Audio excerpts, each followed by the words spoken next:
So this one is the part B of episode number 13, right?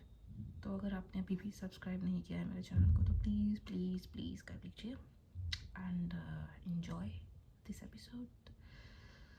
तो हमने last बात करी थी हुडन एमिट की बात चल रही होती है नॉर्मली टेबल पर।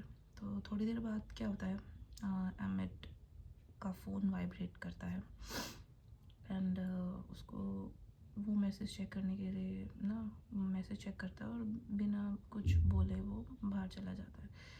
तो जो एवरी होती है उसे जाते हुए देखती है और ख़ुद को ना अजीब फील कर रही होती है कि वो अपनी रिएक्शन से खुद ही सरप्राइज होती है कि ये मेरे साथ हो क्या रहा है, why I am feeling so much about him, right.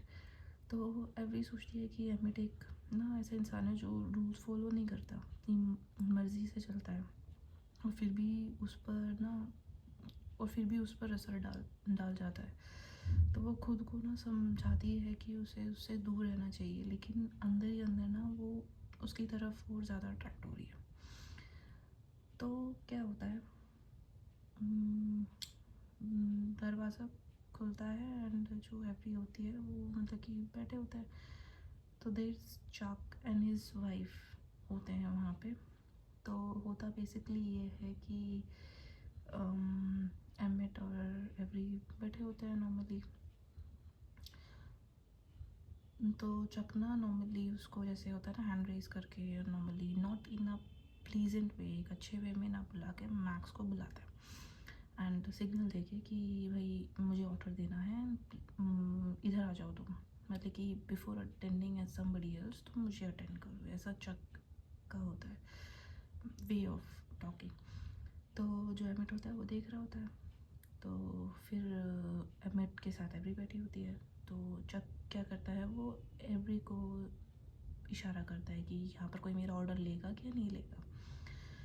तो ये सब हो रहा होता है। उसके बाद ना एमिट ना एकदम से क्या होता है ये सुन के अपना नैपकिन रखता है और खड़ा होता है और चक के पास जाकर पूछता है कि ये क्या हो रहा है, this is not a way to talk to someone, right.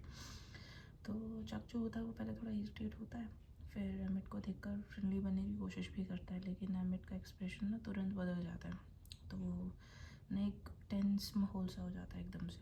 तो चक का ना थोड़ा लगता है एटमॉस्फेयर देख के कि हो सकता है उसने उस चीज़ को सीरियसली ले लिया। तो एवरी नोटिस करती है कि एमिट बिल्कुल डिफेंसिव हो गया है एंड मतलब कि जैसे अभी यहाँ पर लड़ाई वड़ाई होने वाली हो। तो ऑब्वियसली एमिट की आँखों से उसकी बॉडी की सेंस हो रही थी कि he is ready to fight. तो एवरी थोड़ा डर जाती है। तो मैक्स भी पूछता है कि कि ये क्या हो रहा है। एवरी भी धीरे पूछती है कि क्या हो रहा है, क्या ये लोग लड़ने वाले हैं, ऑल दोस थिंग्स। तो एमिट आवाज़ नीचे रखकर बोलता है कि नहीं ऐसा कुछ नहीं होगा। तो जब अपनी वाइफ को साथ को लेके वहाँ से निकल जाता है और कुछ भी नहीं कहता, नीचे इसकी जाते वक्त बस ये कहता है कि गुड लक, बस और कुछ नहीं कहता। It's in a taunting way, right.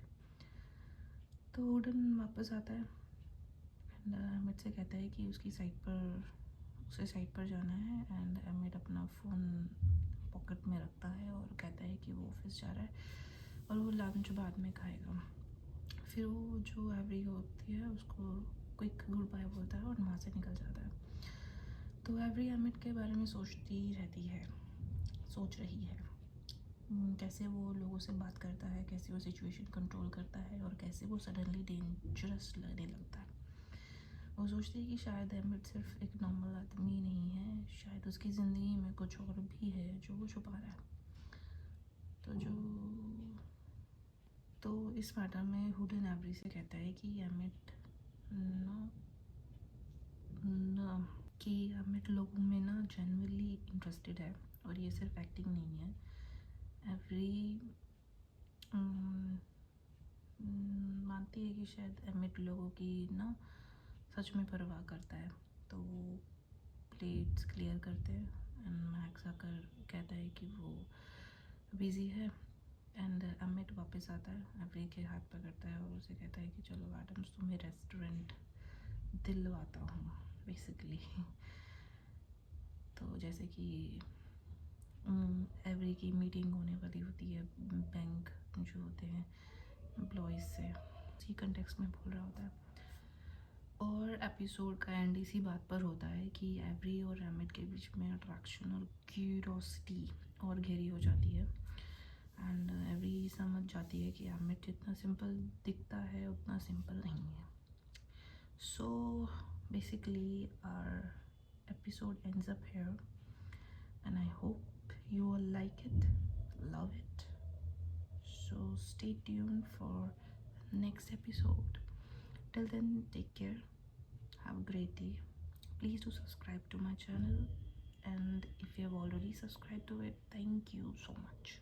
Lots of love. Bye.